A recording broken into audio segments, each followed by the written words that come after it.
राक्षे वस्ती येथील विद्यार्थी आणि विद्यार्थिनी हे ह्या ओढ्याच्या पाण्यामधनं कडेवर घेऊन त्यांना इकडे आणलेलं आहे. कारण की इथून 2 किलोमीटरवर जिल्हा परिषद प्राथमिक शाळा आहे त्यासाठी त्यांना. परंतु पाऊस असल्यामुळे पावसाळ्यामध्ये ह्या ओढ्याला पाणी भरपूर येत असतं.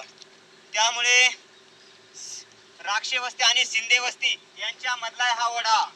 त्यामुळे ह्या विद्यार्थ्यांना 2 किलोमीटरच्या जिल्हा परिषद प्राथमिक शाळेकडे जावं लागतं. परंतु भरपूर पाऊस झाल्यावर विद्यार्थ्यांना येता येत नाही. त्यामुळे शाळेमध्ये जाण्याचं त्यांचं शाळेमध्ये गैरहजर सुद्धा लागते.